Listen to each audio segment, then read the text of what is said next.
مقدسی که فراتر از زمان است. راه رفتن با خداوند. 1. دعای 15. چگونه باید دعا کنیم؟ پارت 2. در حالی که به کلام خداوند پایبند هستید دعا کنید. دعا کردن با چنگ زدن و تکیه بر کلام خداوند به معنی شناخت اراده خداوند و دعا کردن بر اساس آن است. اگر کسی گوش خود را نسبت به شریعت کر کند، حتی دعای او نیز نفرت انگیز است. درست است اگر به خداوند و اراده او که دعاهای ما را میشنود، خدایی که همه نیازهای ما را قبل از دعا میداند و آنچه را که برای ما مناسبتر است انجام میدهد اهمیتی نمیدهیم و فقط خداوند را موجودی با قدرت مطلق برای برآوردن خواسته ها و آرزوهای خود در نظر میگیریم، سعی میکنیم او را در راه خود تحت تاثیر قرار دهیم و قدرت او را بیرون بکشیم، پس چنین دعاهایی مکروه است. بنابراین حتی قبل از اینکه عیسی بگوید هر چه می‌خواهید بخواهید و به شما داده خواهد شد، او این شرط را بیان کرد: اگر در من بمانید و سخنان من در شما باقی بماند. تمسک به کلام خداوند و دعا کردن به معنی چنگ زدن به عهد خداوند و دعا کردن است. این به معنی دعا کردن با نگه داشتن کلام عهد است، جایی که می‌توانیم وفاداری و غیرت تغییر ناپذیر خداوند را که بر اساس کلمات خداوند در کتاب مقدس تحقق خواهد یافت کشف کنیم. پس نهمیا و دانیال هر دو به کلام عهد پایبند ماندند و دعا کردند. در دعا گفتم: ای خداوند، خدای آسمان‌ها، تو عظیم و با هیبت هستی. تو در انجام عهدهای خود نسبت به کسانی که تو را دوست می‌دارند و از احکام تو اطاعت می‌کنند وفادار می‌باشی. به من نظر کن و دعای مرا که درباره بندگانت قوم اسرائیل شب و روز به حضور تو تقدیم می‌کنم بشنو. اعتراف می‌کنم که ما به تو گناه کرده‌ایم. بله، من و قوم من مرتکب گناه بزرگی شده‌ایم و از اوامر و احکام تو که توسط بنده‌ات موسی به ما دادی اطاعت نکرده‌ایم. اینک این سخنان خود را که به موسی فرمودی به یاد آور: اگر گناه کنید شما را در بین اقوام دیگر پراکنده می‌سازم، اما اگر به سوی من بازگردید و از احکام من اطاعت کنید، حتی اگر در دورترین نقاط جهان هم به تبعید رفته باشید، شما را به اورشلیم باز می‌گردانم، زیرا اورشلیم جایی است که برای سکونت خود برگزیدم. ما بندگان تو هستیم، همان قومی هستیم که تو با قدرت عظیمت نجاتشان دادی. و نزد خداوند خدای خود دعا کردم و به گناهان خود اعتراف نموده و گفتم: ای خداوند، تو خدای بزرگ و با هیبت هستی. تو همیشه به پیمان مقدست وفا می‌کنی و به کسانی که تو را دوست دارند و از اوامر تو اطاعت می‌کنند رحمت نشان می‌دهی و شرارت و تمرد کرده‌ایم. ما خطاکاریم و از احکام تو سرپیچی کرده‌ایم. به سخنان بندگانت انبیا که پیام تو را به پادشاهان، بزرگان، پدران و مردم ما رساندند گوش ندادیم. ای خدای ما، دعای بنده‌ات را بشنو، به زاری ما گوش بده. به خاطر نامت که خداوند است، بر عبادتگاهت که ویران شده است نظر لطف بینداز. ای خدای من، گوش بده و دعای ما را بشنو. چشمانت را باز کن و خرابی شهری را که نامت را بر خود دارد ببین. ما به سبب رحمت عظیمت از تو این درخواست را می‌کنیم، نه به خاطر اینکه ما مردمان نیک هستیم. ای خداوند، دعای ما را بشنو و گناهان ما را ببخش. ای خداوند، به تقاضای ما گوش بده و عمل کن و به خاطر خودت ای خدای من معطل نشو، زیرا نام تو بر این قوم و بر این شهر میباشد. ما باید به یاد داشته باشیم دعا فقط آرزو کردن نیست، بلکه شناخت خداوند است. هرچه بیشتر خدا را بشناسیم، کلام خداوند را بیشتر بشناسیم، دعاها و زندگی ما بیشتر تغییر می کند. به دنبال پذیرش نتایج دعا باشید. فرزندان خداوند می توانند دعا کنند. حتی برای مطالب کودکانه هم می شود دعا کرد. حتی اگر محتوا به دنبال خداوند و ملکوت او نباشد، بلکه فقط برای نیازهای زندگی روزمره ما باشد می توانیم دعا کنیم. حتی اگر در هنگام دعا خشم کردن نامطلوب باشد، می توانیم این گونه دعا کنیم. این به این دلیل است که ما قوم خدا و فرزندان خداوند هستیم. با این حال حتی اگر این گونه دعا کنیم، یک چیز وجود دارد که نباید فراموش کنیم. واجب است که تمام نتایج دعا را بپذیریم و بدانیم که پیشرفت آن اجابت کاملا به حاکمیت خداوند واگذار می شود. با این حال نمیتوان هر روز خود را به عنوان یک انسان گناهکار انکار کرد که به دلیل گناه اصلی پادشاه شده است. پس باید دعا کنیم تا بتوانیم توکل کنیم که نتیجه و پیشرفت دعا تماما در اختیار خداوند است. در حالی که ما دعا می‌کنیم، نه تنها نتیجه دعا، بلکه زمان و روش استجابت بر دعاهای ما قرار می‌گیرد و به درگاه خداوند عرضه می‌شود.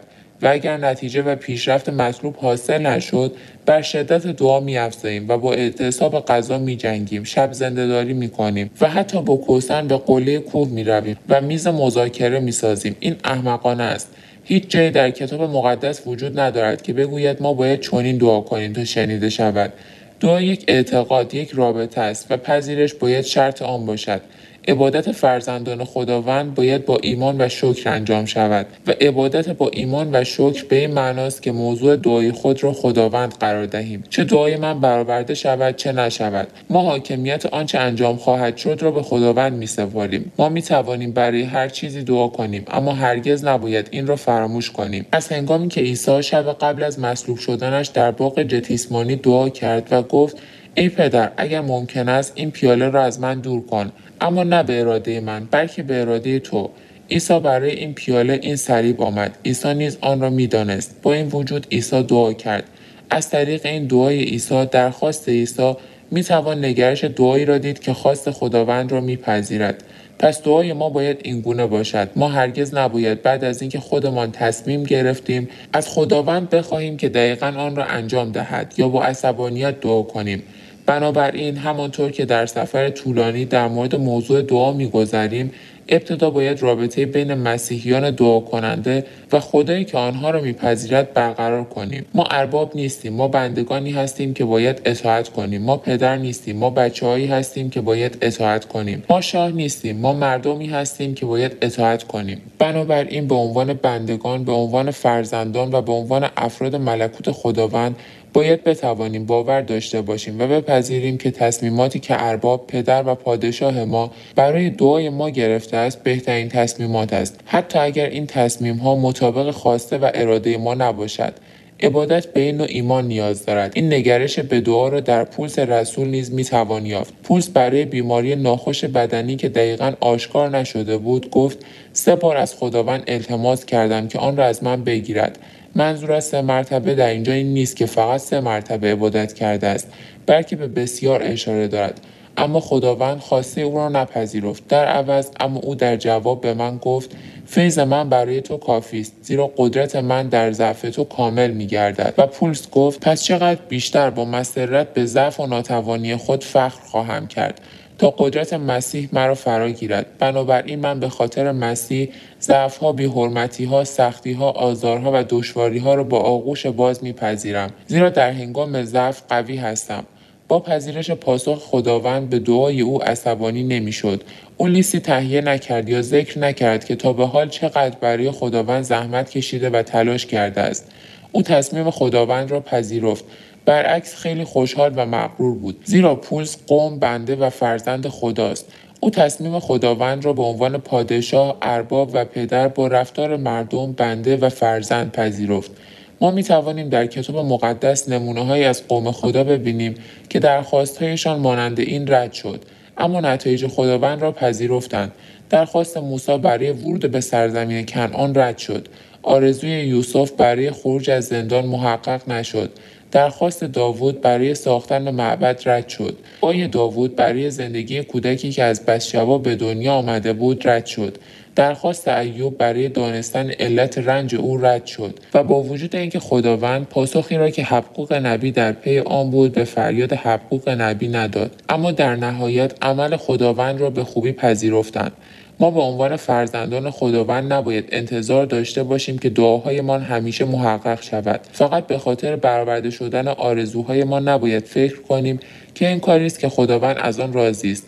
به ویژه خطرناکترین چیز این است که دعا کنیم پاسخهایی که دیگران دریافت کردند در مورد ما نیز اعمال شود. این اجبار است. باید باور کنیم و بپذیریم که خداوند ما را به بهترین راه هدایت می‌کند.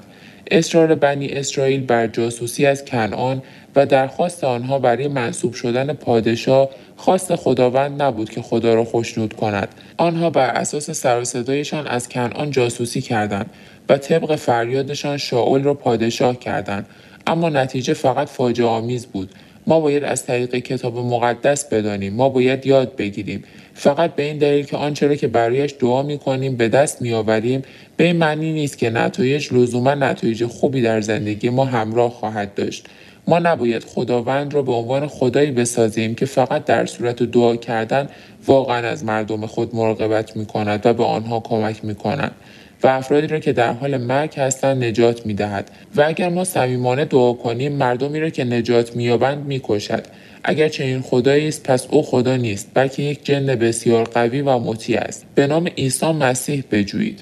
عیسی مسیح به وضوح اعلام کرد: من راه و حقیقت و زندگی هستم. هیچ کس جز به وسیله من نزد پدر نمی آید و رسولان نیز اعلام کردند: رستگاری در هیچ کس دیگری یافت نمی شود، زیرا هیچ نام دیگری در زیر آسمان به مردم داده نشده است که باید به وسیله آن نجات یابیم. ما باید به یاد داشته باشیم مسیحیان تنها از طریق فیض کفاره عیسی مسیح فرزندان خدا شدند. ما که از راه‌های این جهان و فرمانروای ملکوت هوا پیروی می‌کردیم ذاتاً مورد غضب بودیم. با عیسی مسیح زنده شدیم و در عیسی مسیح در بهشت با هم نشستیم با محبت خداوندی که سرشار از رحمت است. بنابراین تمام اعمال ایمان ما باید از طریق عیسی مسیح باشد. دعاهای ما به خداوند نیز باید از طریق عیسی مسیح انجام شود. ما غالباً زیاد دعا می‌کنیم اما عبادت را بدون نام عیسی مسیح خاتمه می‌دهیم یا عبادت را با چیزی غیر از نام عیسی مسیح پایان می‌دهیم، مانند اسم عالی و شریف، اما این درست نیست. البته خداوند که بینای قلب است تمام جزئیات عبادت را می‌داند و به جای می‌آورد، اما دعاهای ما باید به نام عیسی مسیح باشد.